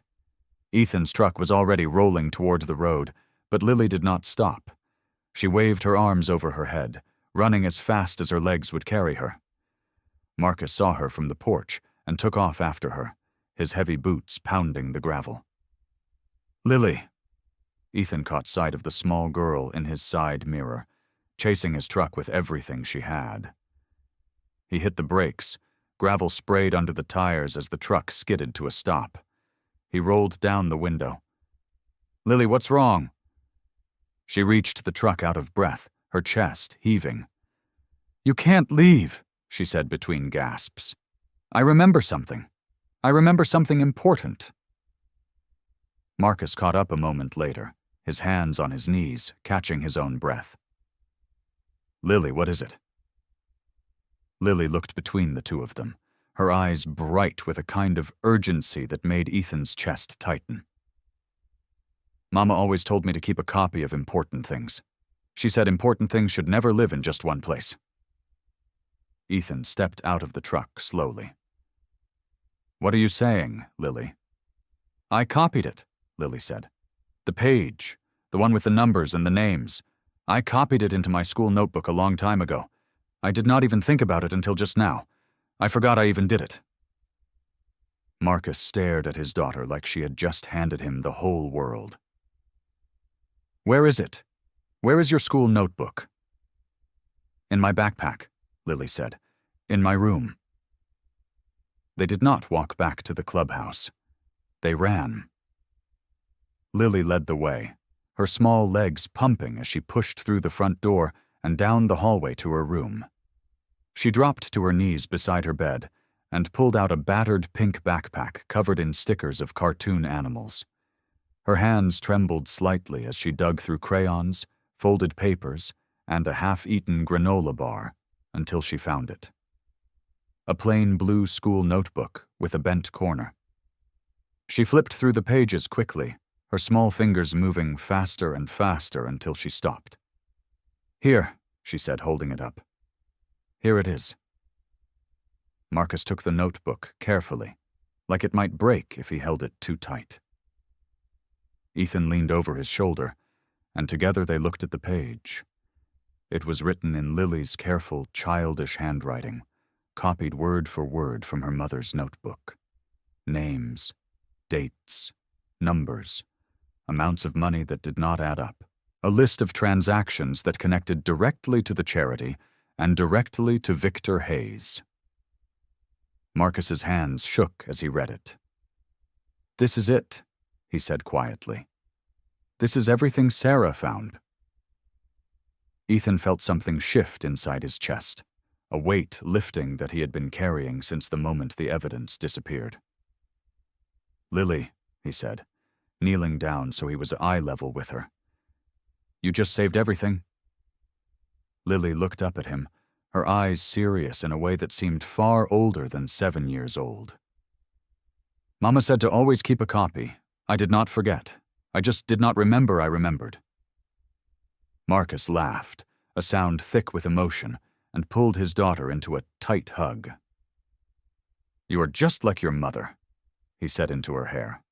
"Smart and brave and always one step ahead of everybody else." They brought the notebook straight to the investigators working the case. Detective Morrison, a tired-looking man who had been handling the charity fraud investigation for months, sat at his desk and studied the copied page carefully. He compared it to bank records already gathered against Victor Hayes. "This matches," he said finally, looking up at Marcus and Ethan. "This matches everything we suspected but could not prove." He turned to Ethan next. "We also pulled security footage from the garage the night the car was damaged. It shows Daniel Brooks breaking in, not you. You were framed, son." Ethan felt the words land like a weight lifting off his shoulders. Cleared. He was cleared. He looked at Lily, who was standing close to Marcus's side, holding her mother's notebook against her chest the way she had that very first day behind the diner. He understood then that saving her had not been a one-way thing. She had saved him right back, in a way he never expected. Her courage, her memory, her mother's lessons woven into her small heart, had given him his life back just as surely as he had once kept her safe. The days that followed moved fast. Faster than Ethan could have imagined. Detective Morrison called Marcus 2 days later with news. The evidence from Sarah's notebook, combined with the copied page Lily had kept safe all along, gave investigators everything they needed. Bank records, wire transfers, names that matched dates that matched amounts of money that never should have left the charity's accounts. Victor Hayes had been stealing from the charity for almost 3 years. He had used the donations meant for struggling families to buy himself a bigger house, a faster car, and a life built on lies. Sarah had found the proof before anyone else did. She had written it all down, hoping to expose him the right way, through the proper channels. But before she could finish what she started, she got sick, and the notebook became the only thing left of her fight for the truth. Daniel Brooks was arrested first. He did not put up much of a struggle. When police showed him the security footage from the garage, along with Lily's copied evidence, he broke down fast, telling investigators everything he knew about Victor's plan. He admitted that Victor had panicked when he learned Sarah kept records, and panicked even more when he found out a little girl might still have them. Victor Hayes was arrested 3 days after that, at his office, in front of co-workers who had trusted him for years. The news covered the story that night, showing footage of Victor being led out in handcuffs, his charming smile gone, replaced by something small and afraid. Marcus watched the news report from his living room.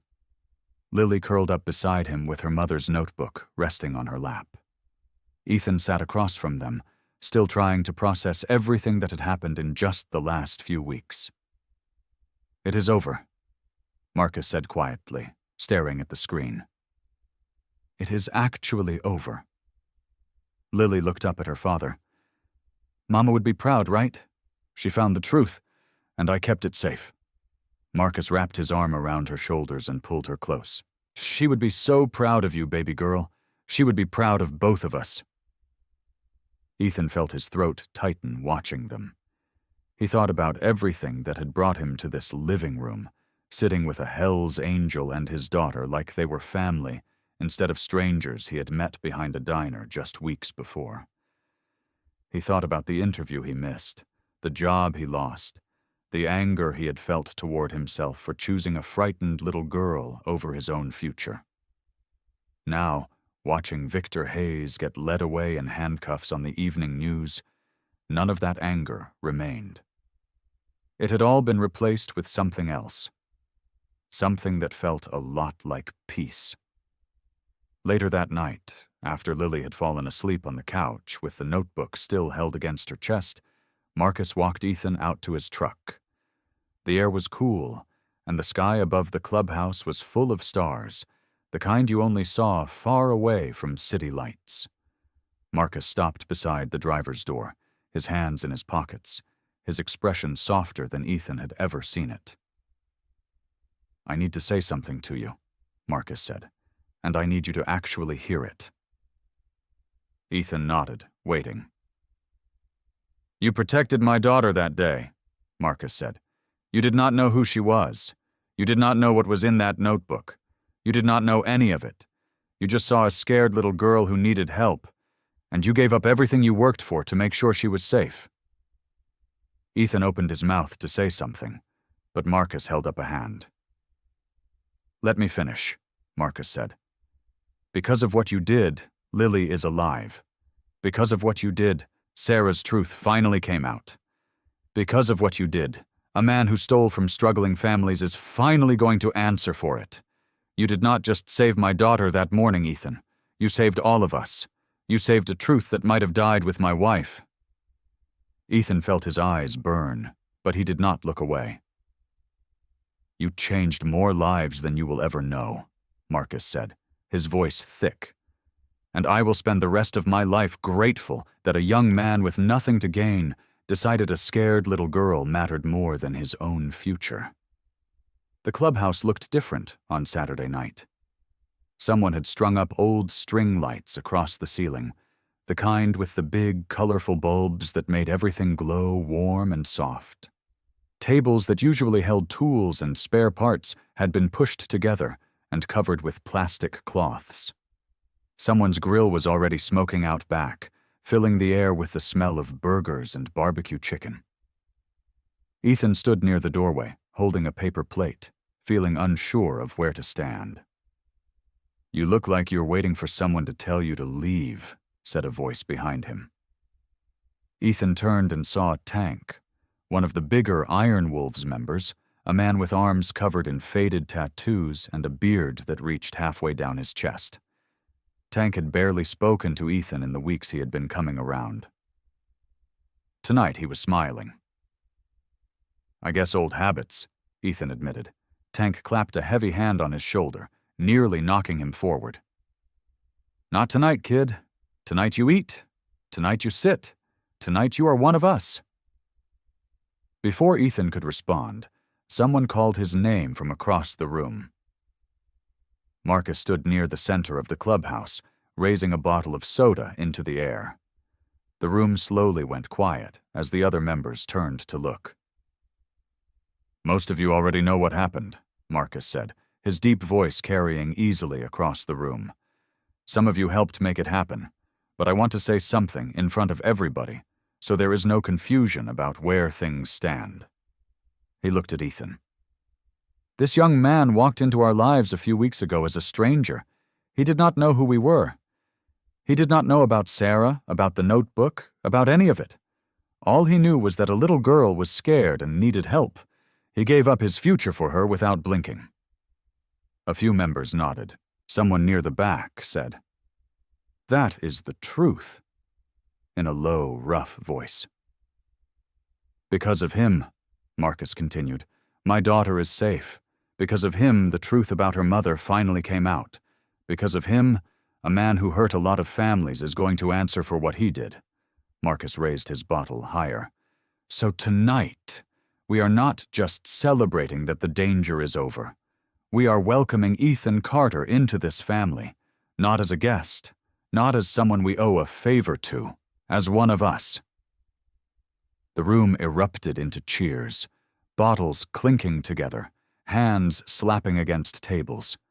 Someone started chanting Ethan's name, and within seconds the whole room had joined in, laughing and pounding the tables in rhythm. Ethan felt his face grow hot with embarrassment, but underneath the embarrassment was something warmer, something that felt a lot like belonging. One by one, the members came up to him. Big Mike, an older biker with gray in his beard, gripped Ethan's hand hard and told him he had guts most grown men did not have. Sully, a quieter member who mostly worked on engines in silence, simply nodded and said, "Good man," before walking away.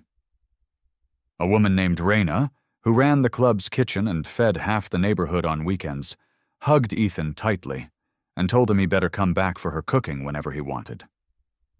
Lily ran up through the crowd, weaving between legs and boots, and threw her arms around Ethan's waist.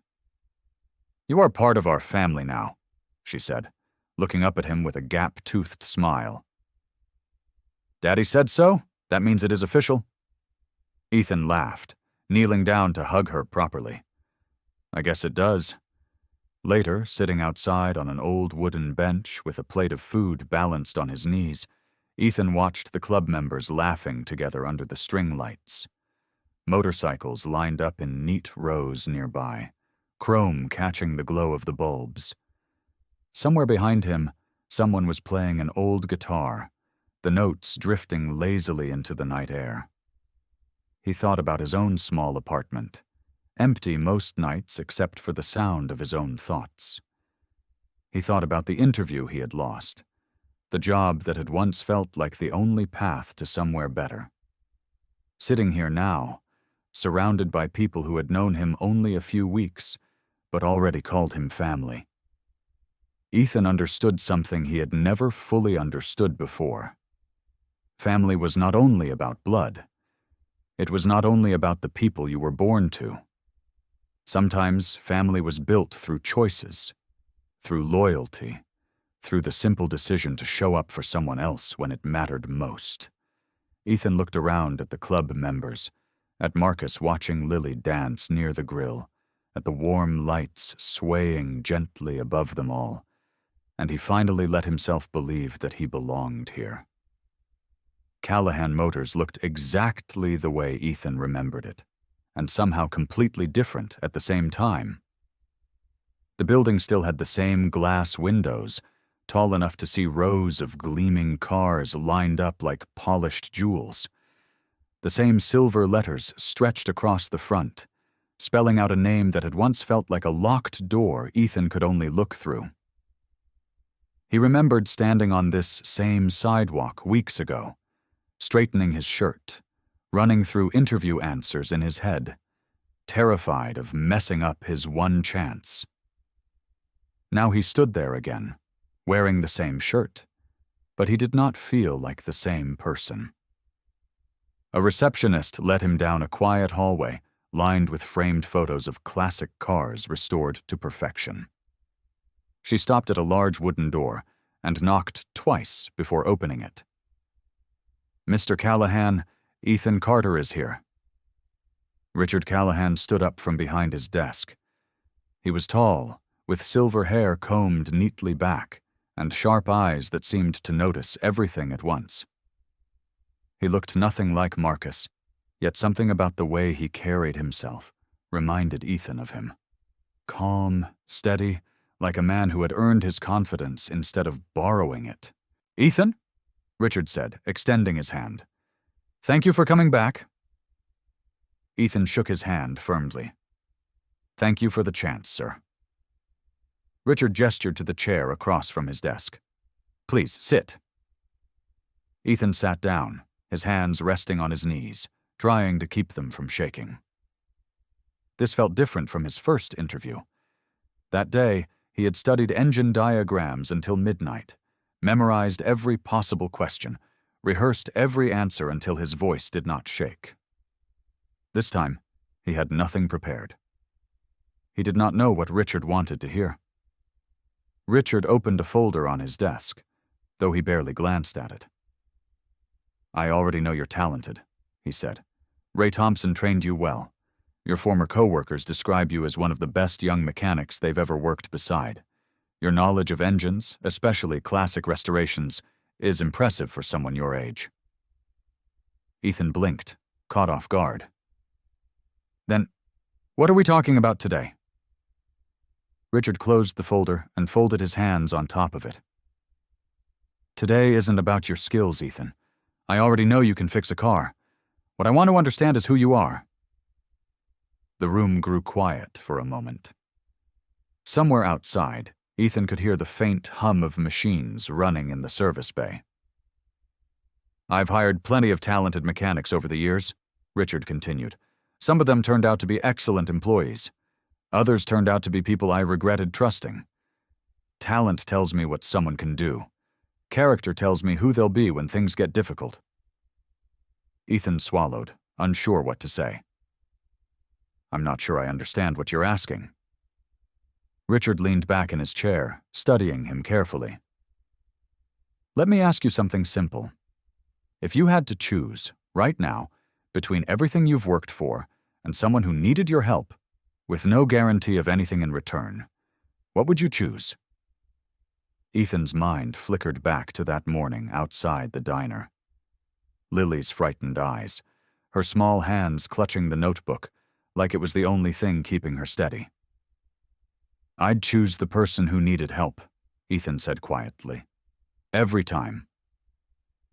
Richard nodded slowly, as if he already expected the answer. He reached into the folder again, this time pulling out a small tablet. He turned it around and pressed play. Grainy security footage from the diner's parking lot appeared on the screen. Ethan watched himself checking his watch, glancing nervously toward the road, then turning toward the sound of crying behind the building. He watched himself kneel beside Lily, speaking softly, staying with her even as the minutes ticked away. The diner owner sent me this weeks ago, Richard said, before I even knew who you were. Ethan stared at the screen, feeling his throat tighten. I watched you give up everything you'd worked for, Richard said, for a child you had never met, with absolutely nothing to gain. He set the tablet down. Anyone can learn to fix an engine, Richard said. It takes a rare kind of person to fix what really matters. I don't need someone who interviews perfectly. I need someone who makes the right choice when no one is watching. He extended his hand across the desk. Welcome to Callahan Motors, Ethan. Ethan's first week at Callahan Motors felt like stepping into a different world.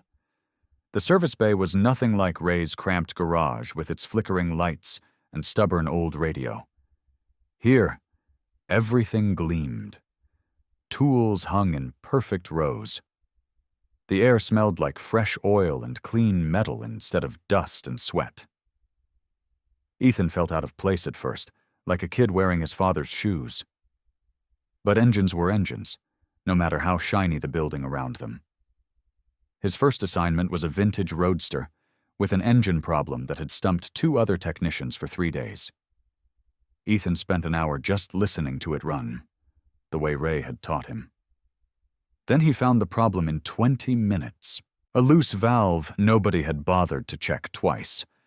Word spread fast. By his second week, other mechanics started asking for his opinion on tricky repairs. By his first month, Richard Callahan himself stopped by the bay just to watch Ethan work. Ray taught you well, Richard said one afternoon, watching Ethan tighten a bolt with practiced precision. He taught me everything, Ethan said. I just try not to waste it. Richard smiled and walked away without saying anything else. He did not need to.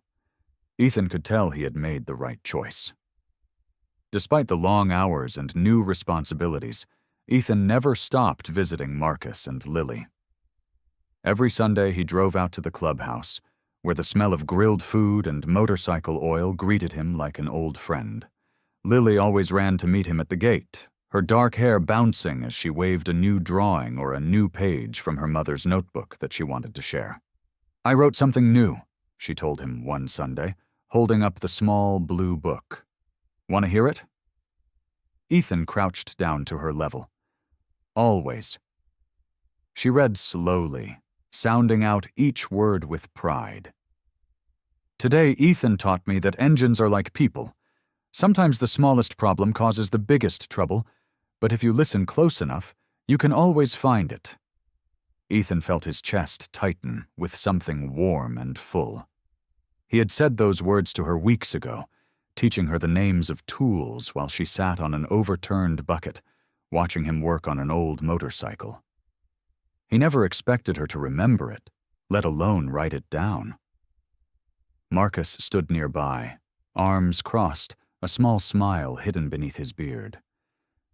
"She talks about you all the time, you know," he said quietly. "Ethan this, Ethan that.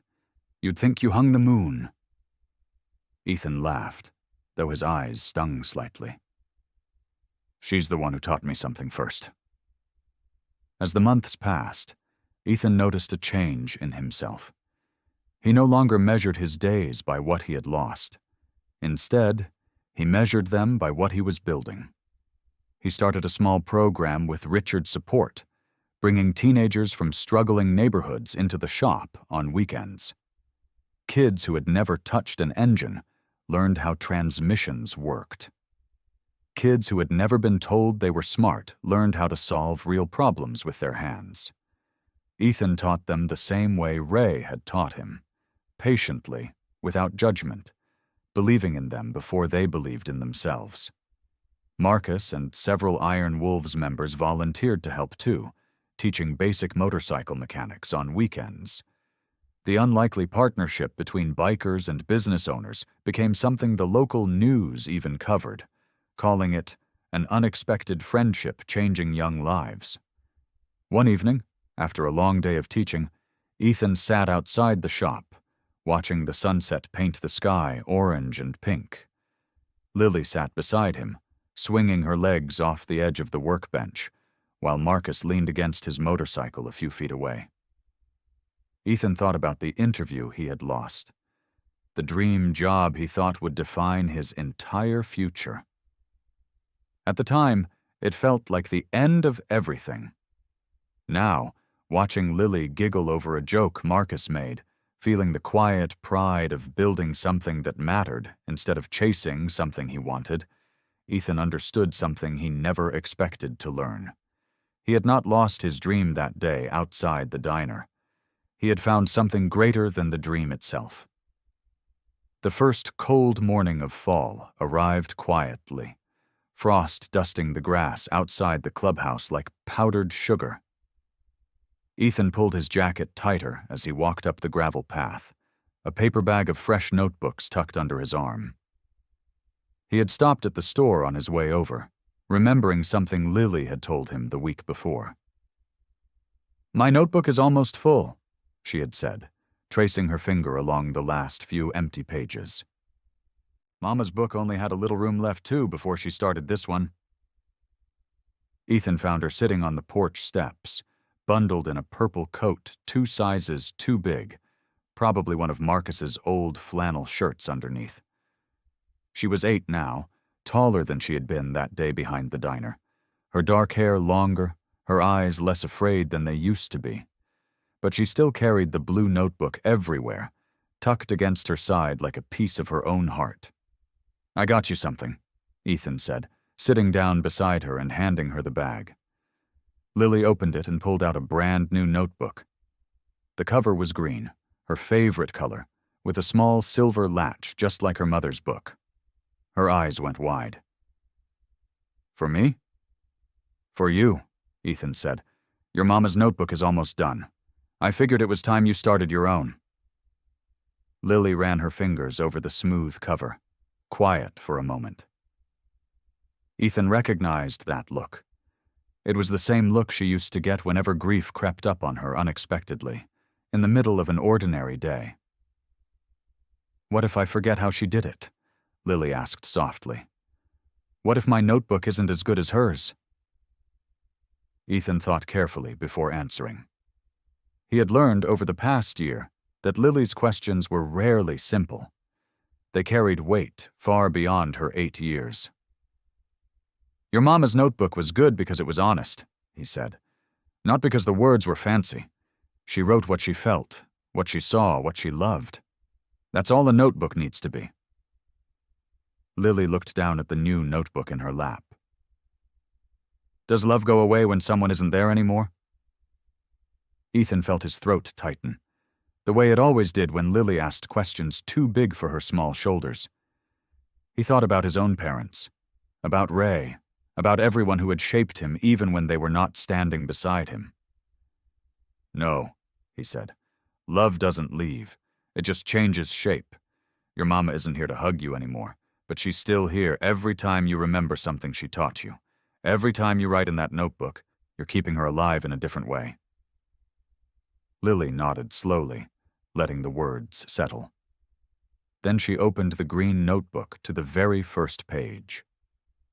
She uncapped a pen and sat for a long moment, chewing her lip in thought. What are you going to write? Ethan asked. I don't know yet, she admitted. Mama always said the best stories start with the truest thing you know. She tapped the pen against the page, thinking. Ethan waited, content to simply sit beside her in the cool autumn air, watching the sunlight stretch long shadows across the yard. Finally, Lily began to write. Her handwriting was neater than it used to be, each letter careful and deliberate. Once there was a stranger, she read aloud as she wrote, who found a scared girl behind a diner. He didn't know her, he didn't have to help her, but he did anyway. Ethan felt his chest tighten again, though this time it was not sadness. It was something warmer, something that felt like pride and gratitude tangled together. Lily kept writing, her voice steady now. He gave up something he wanted so she could be safe. He didn't ask for anything back. That's how I know he's not really a stranger anymore. That's how strangers become family. She looked up at Ethan, her dark eyes bright with the kind of certainty only children seem to carry so easily. Is that true? She asked. Can strangers really become family? Ethan reached over and gently squeezed her shoulder, his own eyes stinging with an emotion too big for simple words. It's the truest thing I know, he said. Lily smiled, satisfied, and closed the notebook carefully, holding it against her chest the same way she had held her mother's book that very first day. The diner looked smaller than Ethan remembered. Funny how that happened with places that held big memories. He parked his truck in the same gravel lot, near the same faded parking line, and sat for a moment with his hand still on the wheel. The morning sun was low and gold, stretching long shadows across the pavement, and the air smelled like bacon grease and coffee, just like it had that day. He got out slowly and walked around to the back of the building, where a stack of wooden boxes still sat against the brick wall. They were newer boxes now, replaced sometime over the past year, but they sat in the same spot. Ethan stood there, looking at the space where he had first seen a small girl trembling in the cold, clutching a blue notebook like it was the only solid thing left in her world. He remembered how his heart had pounded that morning. He remembered checking his watch, counting the minutes until his interview, feeling the weight of years of hard work balanced on a single hour. He remembered the exact second he had made his choice, the second when Lily's fear became more important than his own future. At the time, it had felt like the worst decision he could make. Now, standing in the same spot a year later, Ethan realized it might have been the only decision that mattered. He walked to the front of the diner and stepped inside, the bell above the door giving a familiar little chime. The same cracked vinyl booths lined the windows. The same smell of coffee and warm syrup filled the air. He sat down in a booth near the window, the same one he remembered glancing at while he waited for his coffee that morning, back when his life still felt like it was following a plan. A waitress came by, refilled his coffee without asking, and gave him a small nod before walking away. Ethan wrapped his hands around the warm mug and looked out the window at the road outside, watching cars pass by like they had somewhere important to be. He thought about Ray and the words that had stuck with him for years. Character matters more. At the time, Ethan had laughed it off, telling Ray that character did not pay rent. But sitting here now, remembering everything that had happened since, he understood what Ray had meant. Character was not something that paid you back right away. It built slowly, quietly, until one day it became the foundation of an entire life. He thought about the interview he lost, the phone call from the receptionist telling him the position had already been filled. He thought about how devastated he had felt walking back to his apartment that night, wondering if doing the right thing was worth losing everything he had worked for. He knew now that it was. The bell above the door chimed again, and Ethan looked up to see Marcus walking in, wearing his leather jacket despite the mild morning air. His broad shoulders nearly filled the doorway, and a few customers glanced up nervously before looking back down at their plates. Marcus did not seem to notice, or maybe he simply did not care anymore. He walked over and slid into the booth across from Ethan, the old vinyl creaking under his weight. "Figured I'd find you here," Marcus said. Ethan smiled. "Just wanted to see the place again." Marcus glanced around the diner, taking in the same details Ethan had noticed. The same booths, the same counter, the same window with a view of the parking lot. "Feels smaller than I remember," Marcus said. "That's what I thought too," Ethan admitted. The waitress came by and poured Marcus a cup of coffee without a word, clearly used to strange combinations of customers passing through.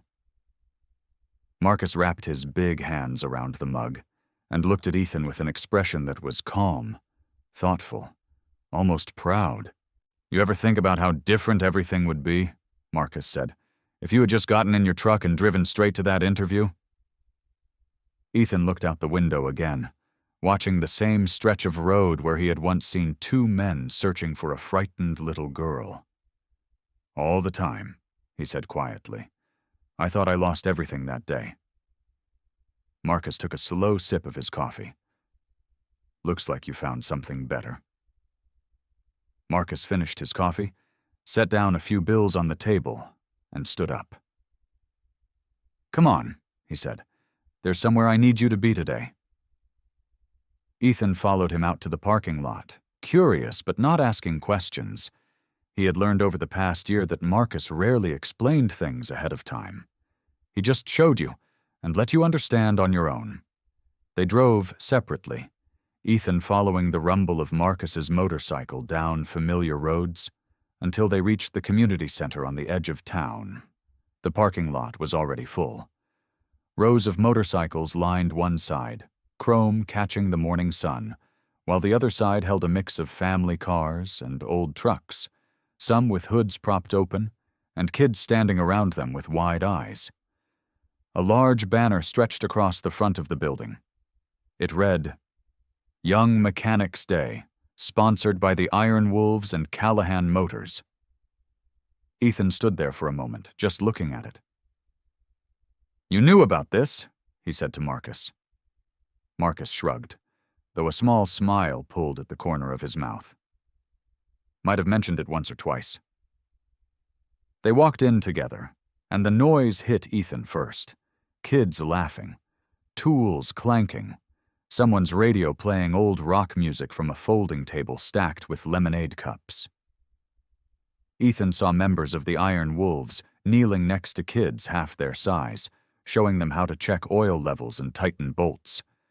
Big men with leather vests and tattoos, patiently guiding small hands holding wrenches too large for them. Ray was there too, standing near a workbench, laughing at something one of the kids said. He caught Ethan's eye and gave him a proud nod from across the room. And then Ethan saw Lily. She was standing near a bright red car, the same classic car he and Marcus had spent months restoring together. It gleamed under the sun, every inch polished and cared for. Lily was talking to a group of younger kids, pointing at the engine with the kind of confidence that came from truly understanding something. "That's the spark plug," she was saying, It makes the fire that starts the engine. Ethan taught me that. Ethan felt something warm rise in his chest, watching her explain it so clearly, so proudly. A year ago, she had been a frightened little girl hiding behind boxes, clutching a notebook like it was the only thing keeping her safe. Now she stood in the sunlight, teaching other kids, unafraid. He walked over, and she spotted him immediately, her face lighting up. "Ethan," she called out, waving him over. "Come see, I'm teaching them what you taught me." He crouched down next to the car, letting her lead the lesson, only stepping in occasionally to add a small detail. The other kids listened closely, their small faces full of curiosity and wonder.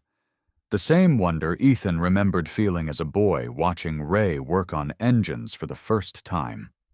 Later, as the event wound down and the sun began sinking lower in the sky, Ethan sat on a bench near the edge of the parking lot, watching the last few families pack up and head home.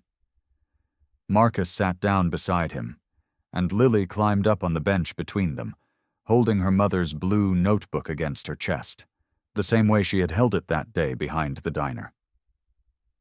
"Can I read you something?" she asked. Ethan nodded. "Of course." She opened the notebook carefully, flipping through pages filled with handwriting he had come to recognize as Sarah's, gentle and looping, full of warmth even on paper. She stopped near the back, close to the final pages, and cleared her throat the way she always did before reading something important. "My mom wrote this," Lily said. "It's the last page." She began to read. "Dear Lily, one day you will be scared, and you will not know what to do. When that happens, remember this. Courage is not about being fearless. Courage is doing the right thing, even when you are afraid. And kindness is not about being seen. It is about helping someone even when nobody is watching. If you remember these two things, you will always find your way home." Lily closed the notebook softly and looked up at Ethan. "I think you remembered them," she said. "That's why you helped me." Ethan felt his throat tighten, but he smiled, resting a hand gently on her shoulder. He thought about the interview he had lost that morning outside the diner, the dream he had chased for years.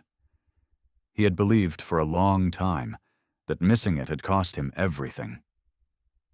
Sitting there now, between Marcus and Lily, watching the sun paint the sky in soft orange and gold, Ethan finally understood the truth. He had not lost his dream job that day. He had found his purpose, a family who loved him, and a life that meant something far greater than he ever imagined. I hope you like this story. Please share what's your favorite part of the story and where in the world you're watching from. Have a wonderful day.